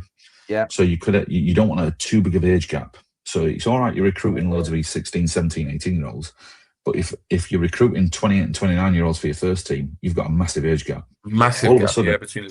All of a sudden, there's nothing in between. So you're either really old or you're really young. And you've got nothing between it. Now, my worry has always been with Andrea Berta, if you look at his record, is how he recruits. either recruits really young or really old. Yeah. No, I shouldn't say really young or old. So he's recruiting 19s and 20s or 28s and 29s. Yeah. There's nothing in between. Yeah. So you're either going win now and turn into a Manchester United of the late Ferguson era, where you're trying to buy players to win, to just catch up, or you're buying youngsters to try to further in 4 or 5 years' time. You've got to have a mix. And if you look at what we've recruited so far this year, Konza's 29. Yeah, Bruno's 20. Bruno's 28. Yeah, now Solis 24. So you then want to really want to pair that up with another youngster. So you go and get you get Shard, who's 24. Yeah. People don't realise Julian Alvarez is not young. No. He's 26. Yeah. Alvarez. You say it's not young, it's 26. I mean, I know, making me feel so old compared now. to us. Yeah. I'm sitting here, my back's aching from sitting on my chair. Do you know what I mean? He's 1 year younger than 20 years younger than me, but yeah, so it's getting that balance of ages is right, because if you're going to be, Konza's not going to be here for 3 years, 2 years probably, 3 years max. Yeah, Bruno probably here for 4 or 5 years, if. But you're trying to find. So if you're going to give him a 5-year contract, you want to try and make sure it lasts for 5 years, really, because that's how you want to. That's how it saves you going out and buying again. You guys run business, you know. You buy cheap, you buy twice. Yeah, buy cheap, you buy twice. Yeah. If you're going to spend your money, make sure it's on something worthwhile. Now, it's one thing what Arsenal do great. I don't think Arsenal very rarely buy twice. They usually buy a player and think, yeah, perfect. One mistake, no God's fault. He came in as a stopgap. He came as a stopgap. It was a good cheap option, but we realised that we've got to buy twice. Yeah, I think if they'd have spent 30 million on a Lucien Agume, who they were actually interested in, they actually had chats with him and stuff like that. If they'd have gone and got Lucien Agume, perhaps we wouldn't have had to buy Bruno this year. But they're not going to affect us. I love Bruno. I think Bruno's a great signing. Mate, he is going to light up the Emirates. He's a great signing. So don't buy cheap. Make sure you buy it right. And I think that's what Arsenal have got correct quite a lot. They've got correct quite a lot. And if they have bought cheap, they bought the right cheap. Jorginho, I thought was the right cheap. I'll be real, I lost my head, you know, them times. You see the rational G, that you see now, even though that wasn't that long ago, when we signed Jorginho, my head was on Mars. But you know what? I learned, that's the thing about me. I've learned from previous signings where we've made certain signings and I've lost my rag. And then I've been in a way, I've looked back at it and thought, what an idiot. What an absolute. Because for me, Jorginho was, he was a really good signing. Although saying that this season, to be honest with you, you know, obviously I would like to clarify that Jorginho definitely raised his head up and head-butted Bruno. Bruno's of course. I mean, Jorginho was in the wrong on that situation. I just like to make that clear. But no, all jokes aside, no, you know, look, for me, Jorginho was a brilliant signing. I thought it was definitely.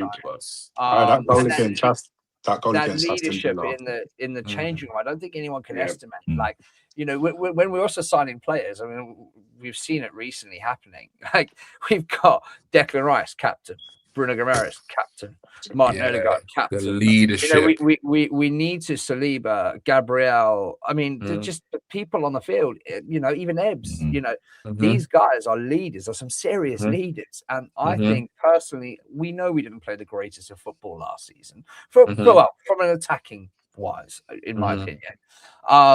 But defensively and midfield wise, man, those leaders got us the won us the league.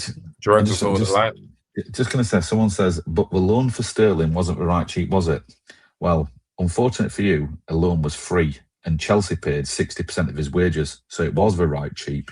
And the reason it was the right cheap is because if you ever see an interview with Ethan Wanera, Mm. you will know how much time he spent with Ethan and Miles talking to them Wow. and pushing them on. And it also allowed us to sign Raheem's son for our junior setup. So There's always something. There's always something. Always there. It's always there. Yeah.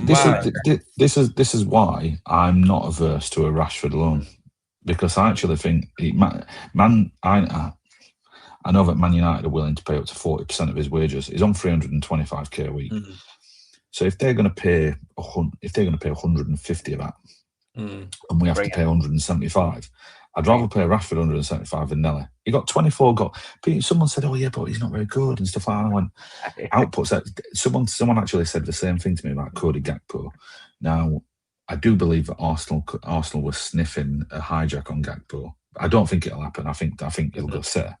They were sniffing a hijack on him. Now, 80 million quid is a lot of money for Cody. Yeah, it is.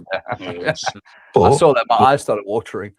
But he went. He went a couple of years ago. We was in for him a couple of years ago. We was. When he was at PSV, innit? Yeah, when he was at PSV. Yeah. They had Gakpo and Simons, and we were in for him. He was their captain. Gakpo was a captain. And he went for 35 million to Liverpool.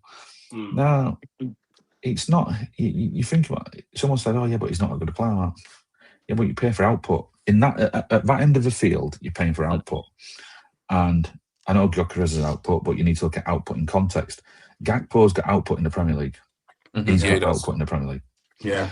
Someone said, "Oh, yeah, but Rashford's not very good either." I went, Rashford got 24 goals and assists for Barcelona last season. That's output. Yeah, he did. Not bad, is he? Do you know what, Nigel? That actually really surprised me, because I've always been a fan of Rashford. I've always rated him, and I've always, in many ways, I've always liked him on and off the pitch. I think maybe because I work in a school when he did the whole free school meals thing, maybe that's what it was. But I've always liked the guy in terms of his playing ability and off the pitch. But it really did surprise me. I don't watch a lot of La Liga. I don't. There was a time when I did, but I don't watch a lot. So I kind of heard snippets that he'd done well. But when somebody, I don't know if it was Mutant, I think it might have been Mutant. I know the names are crazy in the Discord. But he actually put Rashford's stats in comparison to other left wingers in the market that all the fans are either going crazy over that we haven't signed or are available. And he trounced all of them. In terms of goals, and assists, I think he was arguably one of, if not the best performing left winger last season. And I was genuinely surprised by that. But then the same people will, and them same people will say, "Oh, but he don't track back, he don't do this, he don't do that." At the end of the day, that's what you got left back for. Yeah, I've been saying it. That's what you got left back for.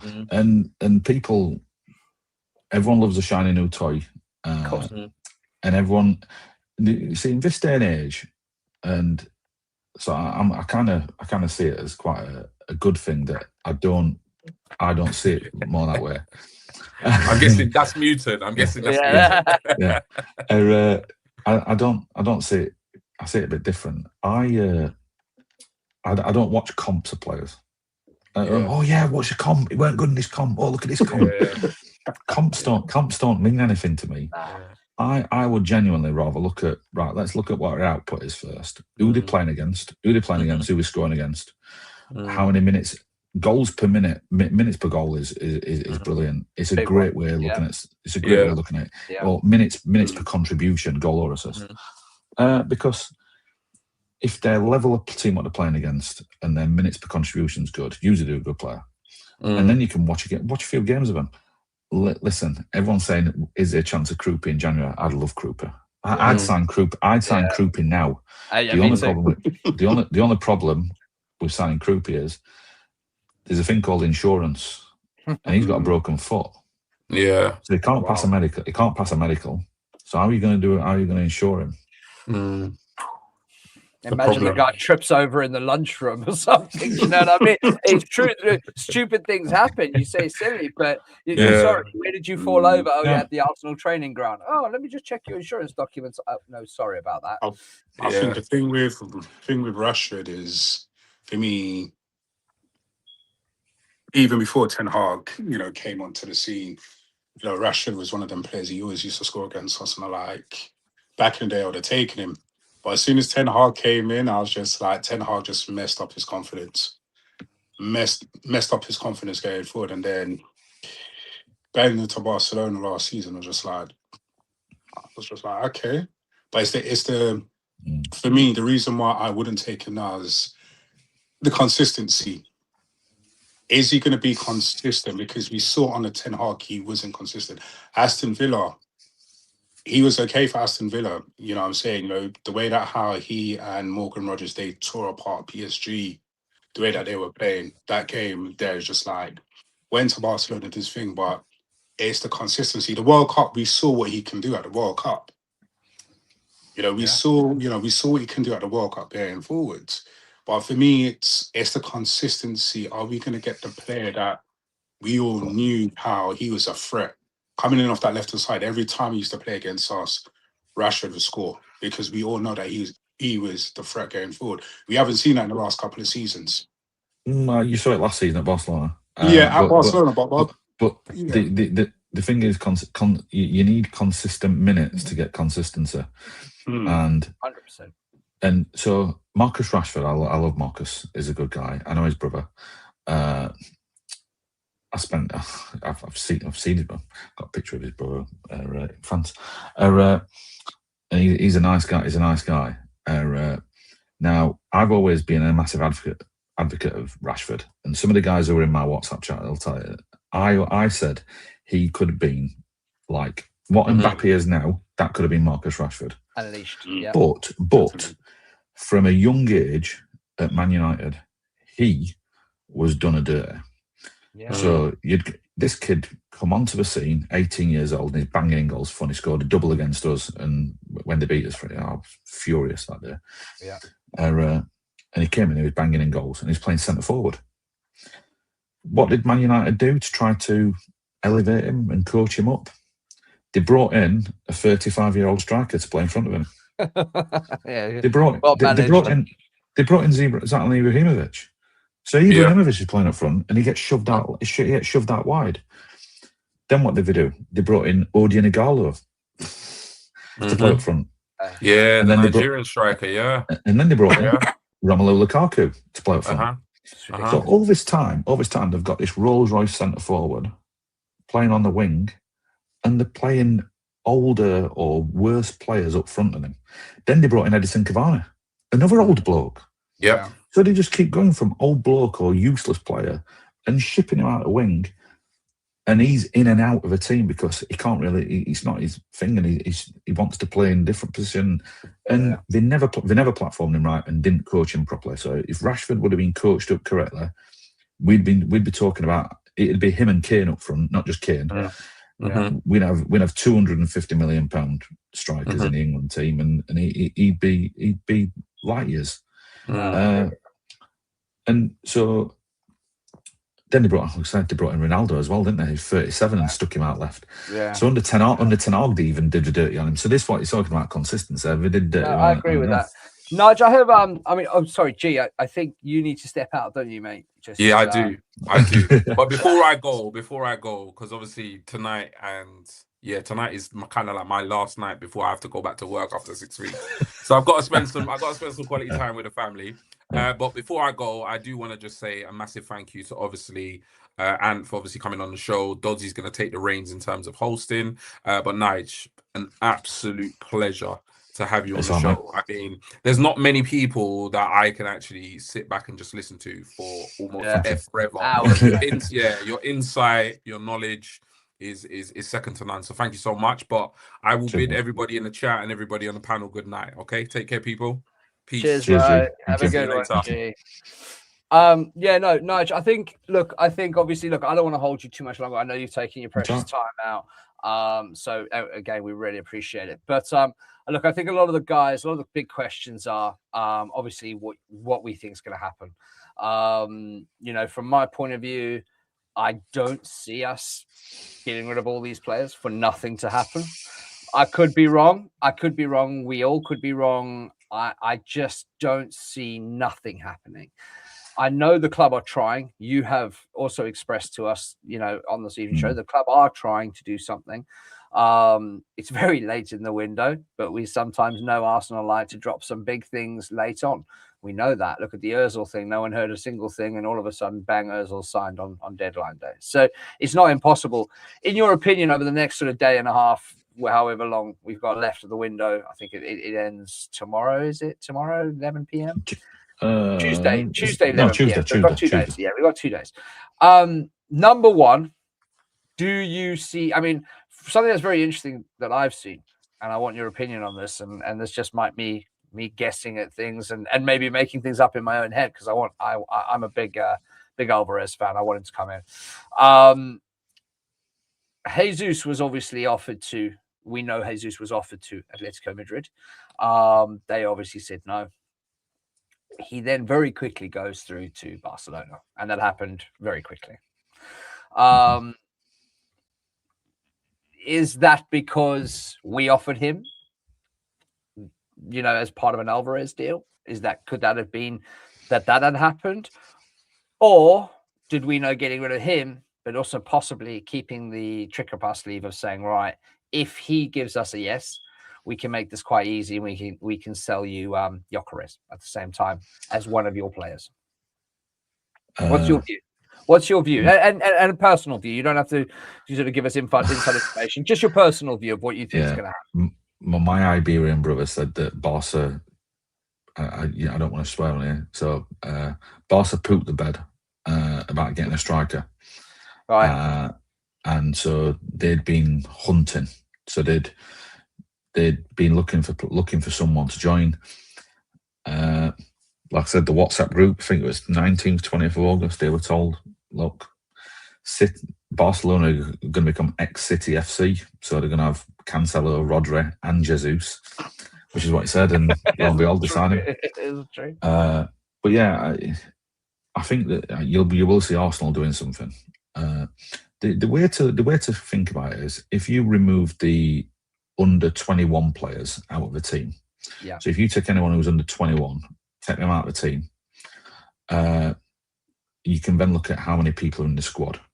Yeah. So if you remove Dauman and Winera, I'd keep Miles in just for context, but if you remove the other two, you look at where we've got in position, people have got in positions, and we've got Saka and Noni on the right, and we've got Eze and Ødegaard in the 10.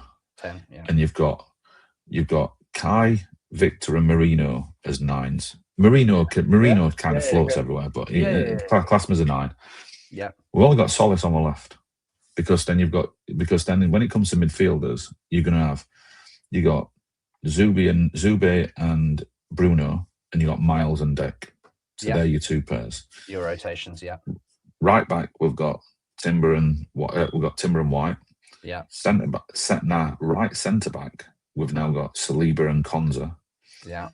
Mosquera, believe it or not, played a lot of his games at Valencia at left centre back. Right. Okay. It was Gazarovski played right centre back. Yeah. Mosquera was a left centre back.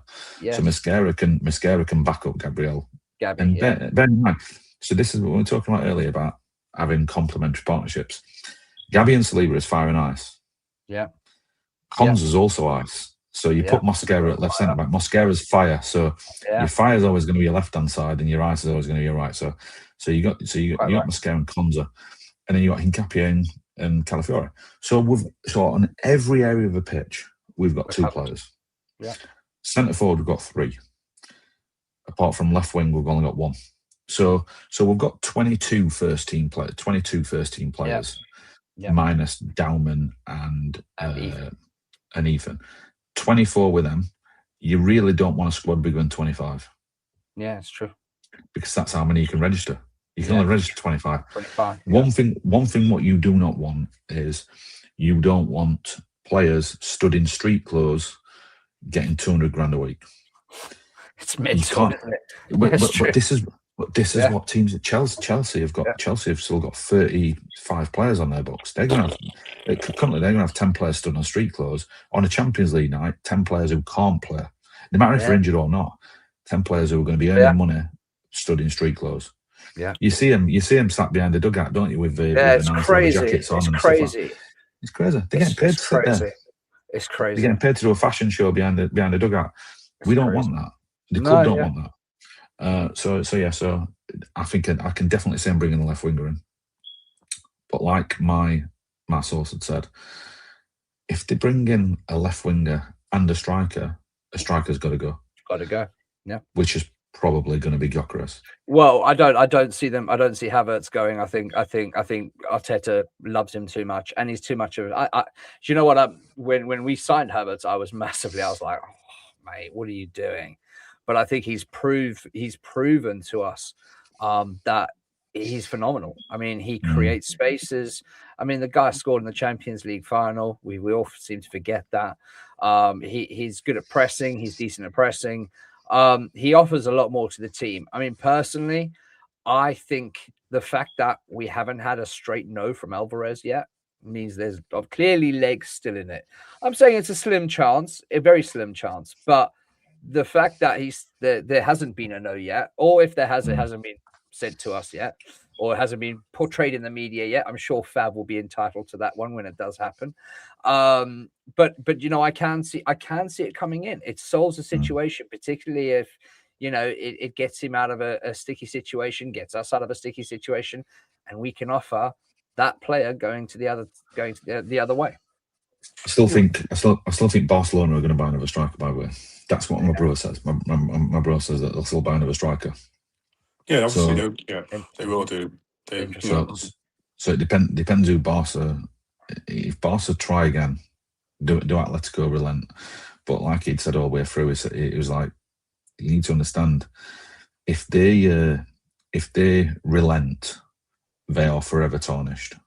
Yeah. Because no matter how much hardball they ever play, people will just wait till the end because no, it'll buckle. Because they've done it once, they'll do it again. Exactly. And it'll leave them in such a horrendous place. And the CEO will have to leave. I personally think the CEO will have to leave. After saying something like that publicly, you've taken, and excuse the expression, we're after watershed now, but you've taken your balls in your hand and made a big statement. You've got to live up to it. So just as a passing gift, because obviously we've been going now for nearly 2 hours. An hour and 41 minutes. I'm going to ask both of you, and it's going to put you on the spot. Answer as much as you want to, but I'm going to put you on the spot. Ant, I know what your answer is already going to be, but I'll let you answer it, and we'll see if I'm correct. Start with Ant. Let me ask you, mate. How do you see this window finishing? And be genuine. I know, obviously, we hear your crash outs in everyone crashing out. Discord, not only you. I'll be honest with you. If you don't get anyone else in, and we've sold all these players, I'm going to join you in the crash out section. So, and tell me, what do you see happening, and how do you see our window finishing? Like I said, 50-50 on Alvarez. Obviously, because we got the players out in terms of Jesus, Martinelli, Vieira, obviously that gives us space. Alvarez is still a question mark because he's still holding on to some righteous, that Barcelona will come in for him. So that there's Shadow, him as a winger, obviously I watched him today, good aerial threat, which the manager obviously likes as well. Still need to see more of him because I haven't really watched him per se, another German international, which is, a good thing as well. So I need to watch more of him. But if he does come in, obviously I like Nico Williams, but that's neither here nor there. Nico is, that's the person that I would have brought in terms of, he's got his Spanish friends, he's won the World Cup. What he can offer as well in terms of creating space. If you watched the World Cup, the final, what he did in terms of how he plays, that would have been someone that I would have looked into as well. But if we got Xavi and Alvarez in and Gyökeres went the other way, we've got our players. We're fully stacked. Defense, midfield, winger. We got our striker. We kick on going forwards. Like I said, the left wings are scarce at the present moment. It's essentially slim pickings. Okay. In terms of who we can go for, but it's true. Yeah, that's my opinion. Nudge, obviously, last question I promise we'll ask. I'll put the same question to you, mate. Obviously, I know it's putting you on the spot a bit, but how do you see the window finishing in your opinion? Yeah, Declan Rice to West Ham for 10 million quid. Love that. Yeah, Love that. Exclusive, how do I right? see? How do I see the window finishing? Arsenal fan meltdown. That's how I see it. I think that's going to happen either way, mate. Even if we Arsenal fan meltdown, and you know what? We seem to be. I do think that we're the only fan base who does this. I don't know why we're having a meltdown. So we had a championship winning squad. Okay, a championship winning squad. Yeah. People are saying, "Oh, Martinelli's crap. He only one goal last season, right?" Yeah. Gabriel Jesus is crap. He's stealing a living. Okay. Christian Norgard played, I think, 18 minutes in the Premier League, 19 minutes, something like that. Something stupid like that. Right. Yeah. So Norgard's gone. Kivior didn't play for us last year. He's gone. Yeah. Martinelli, who got one goal, has gone. Gabriel Jesus, who apparently stealing a living, has gone. I think he got 3 goals, something like that. Yeah. Maybe 4, something like that. Maybe 4. Stole a living. Maybe 4. Reece Nelson didn't play for us. He's gone. Fabio Vieira, he didn't play for us either. He's gone. So all these players have gone. And yet, for some reason, I see on my timeline, we're weaker. We're weaker than we were last year. So we replaced Norgard with Bruno Guimaraes, who is a 3rd best midfielder in the Premier League last year. Yeah. So we've got the 1st and the 3rd best midfielders in the Premier League from last year. We sold Trossard. Yeah, I understand Trossard was a good player, but people use it. Oh, he's crap. He can't take a man on. Blah blah blah. No. Trossard was clutch, Mr. Clutch. He was. But we've brought in Solis, and Solis is 6 years younger than him. Yeah. And his output is unbelievable. Yeah. So I at the moment I class that as a sideward step. So for the time being, let's see how he gets on. For the time being. So we're actually stronger than what we were last year because we brought in Komza as well. Yeah. So Komza wasn't here, he's an extra.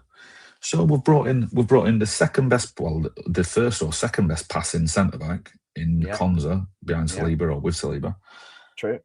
Bruno Guimaraes and Solis so far, who massively improve us, hugely improve us. Our 3rd choice goalkeeper is now Ilham Meslier, who's got Premier League experience, and Tommy Setford can go out on loan. Now it looks like Marseille might buy Meslier for up to 8 million quid. So we might have got a bloke for free, had him on our roster for 2 months, and sold him for 8 million. Profit. That could happen. That could happen. It's true. It could happen. It's true. So people, Arsenal fans, having a meltdown saying we're weaker, we haven't done well. And I look at it and I think the champions just got stronger, and every one of our rivals are in flux. In the last 50 hours of the transfer window, I'd love to see us buy a left winger. I'm not averse to it being Sharda. So like I said before, if you look at output being the operative word, and the fact that it's Premier League proven, you've got people saying Sharda's crap, but then and he's not as good as Martinelli, and yet Martinelli only got 1 goal. There you go. And the same people are saying, we should be getting Iliman and Jai. Listen, and I'll tell you this now. Arsenal fans, you need to stop supporting Arsenal.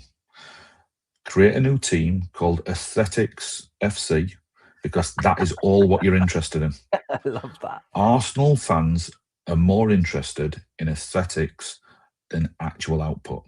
Yeah, that's true. They're the same people what will be arguing with me on WhatsApp or on X when I'm saying, I don't mind us winning ugly 1-0 because we've won 1-0. It's a game. Oh, yeah, but we don't play football like we used to. I'm not interested. I just want to win. Yeah. I just want to win. It doesn't matter what it looks like. If you win and you win good, that's fine. Yeah, we were winning 1-0 and saying, oh yeah, we've only snuck it. No. We were winning 1-0 and having 80% possession and them having 1 shot all game. Exactly. That's winning good. winning good and winning 1-0. Exactly. I grew up on 1-0 to be Arsenal. That was my era. 80s was my era. 100%. 1-0 to Arsenal, that was good. 1-0, 80s, 100%. 90s, perfect. Yeah. I'll quite happily go back to that. I love that Mikel does that. I'm a Haram Ball FC. I love it, me. So people saying we got weaker. No. It's a fallacy. Stop thinking about your aesthetics. Stop thinking, oh, and Jai's going to be better than everyone because he looks great. He looks great. No. Look at his output. Look at the output of someone like a Shard or a Rashford, or Solus output, unbelievable. You look at them. Is Njai worth 80 million or is Gakpo worth 80 million? Because the same person will say Gakpo's crap and Njai's great, and yet Gakpo's got better output in the Champions League, in the national team, everything. Yeah. So you remember I did say to you about Njai when he was at Marseille. The reason why I don't want him, if you look at his output for Marseille. Yeah, you did. Three goals, 30 appearances, and he got 3 goals from Marseille. 100%. The interesting thing is, who was the first player who Roberto De Zerbi sold when he was Marseille manager? And then time. There we go. 11 and Jai. And who's he buying now? Yeah, exactly. Yeah, funny that. Exactly. So when I was telling people in the Discord that I don't want Njai because his Marseille, when he was at Marseille, he was not it. 3 goals in 30 appearances, and he got 3 goals.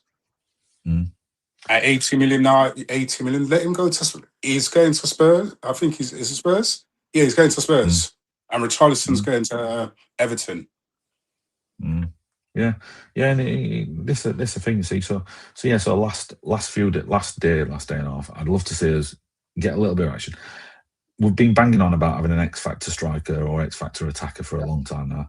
Yeah. We don't want any more stopgaps. This is why I just think that if you go and buy Alvarez, you've got to get rid of Gyökeres. End of. He's got to go because you can't have the 3 into 2. The 3 into 1 don't go. Kai is a better alternative, and he can play with Alvarez rather than 100%. Alvarez and Gyökeres. 100%. So Gyökeres got to go.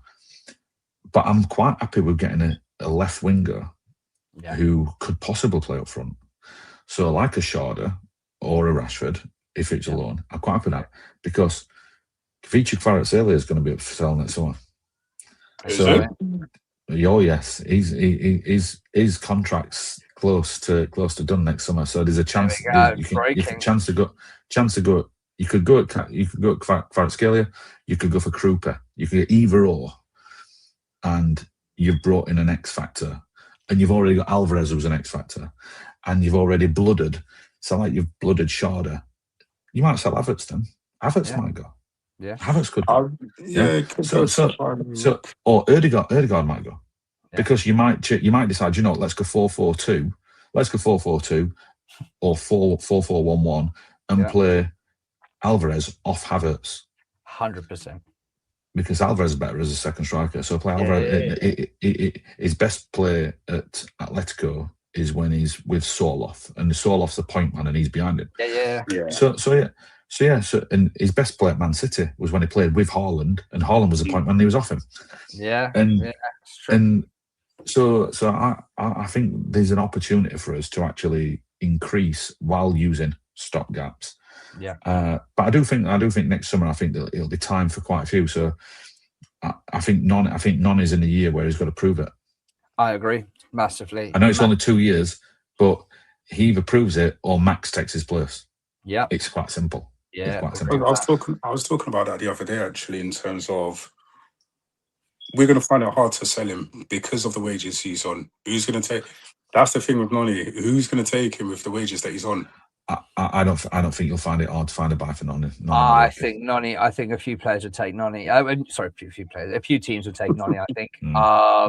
Genuinely, especially Germany, places like that. I think abroad, a lot of players, even the Spanish league, I think a lot of people will take Noni.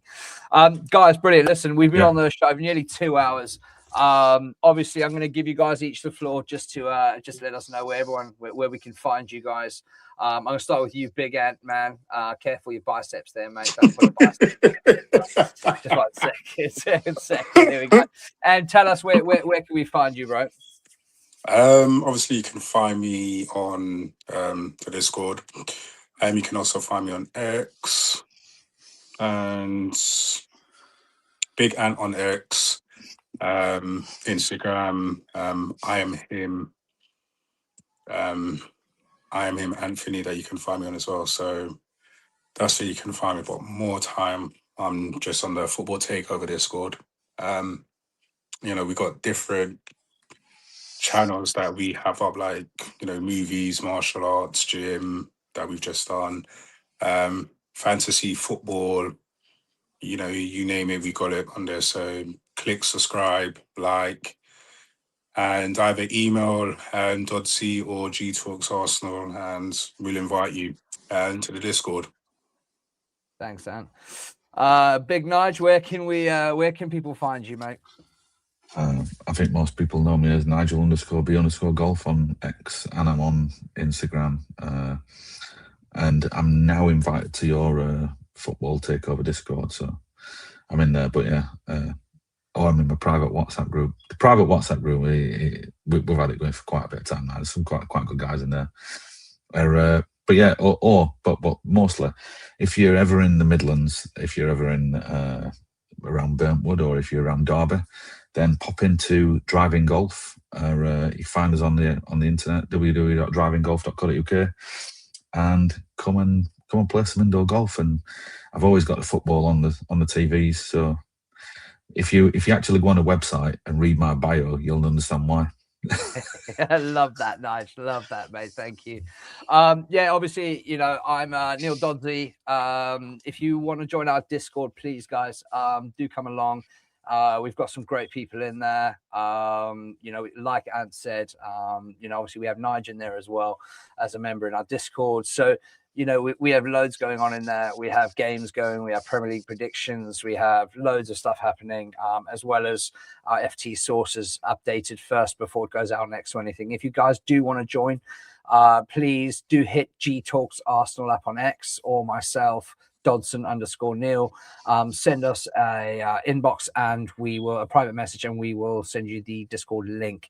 Likewise, guys, please, we've got over 1,000 people watching. Please hit the like, share, and subscribe button so that we can obviously help grow. We're on our road to 1,000 now. So, on YouTube, we really want to get there. We believe in what we're doing, and obviously, we have great guests on like Nige, who I'm hoping is not going to be his only appearance if we haven't scared him off. But no, guys, thank you very much. And yeah, we just get back to the screen. Nige, I know personally I want to come up and see the indoor golf thing, so I'm going to make the travel up there, get my golf clubs out, have to dust them off a little. Haven't played for a while. But, I want to say the one place what most people can catch me. So I'm not some faceless guy behind some account. You can find pictures of me everywhere. I actually put it on in the WhatsApp group. Someone, I usually go in the Gunners pub before Arsenal home games. There's a couple of guys in our WhatsApp in the bigger WhatsApp group. Ben, LJ, Baker. We're usually in there. Liam, the two Liams, Alistair. We're in there. We're having a drink. So if anyone wants to join us there, if I'm not in there, I'll be in the Tollington. If I'm not in the Tollington, I'll be in the Islington Sports Bar. If I'm not in there, I'm in Victoria Tavern, just off Holloway Road. Yeah. Victoria Tavern do some great pizzas. You can't be a good pizza in a Vic. So I'm always around, and if you don't see me in one of them, you'll usually see me in the lower clock end. Amazing, Nige, guys. Right, so thank you very much to everyone watching as well as everyone in the chat. Guys, thank you so much. We appreciate you guys. We do these shows for you guys. So again, just one more time, please hit the like, share, and subscribe button. And thank you very much, and good evening.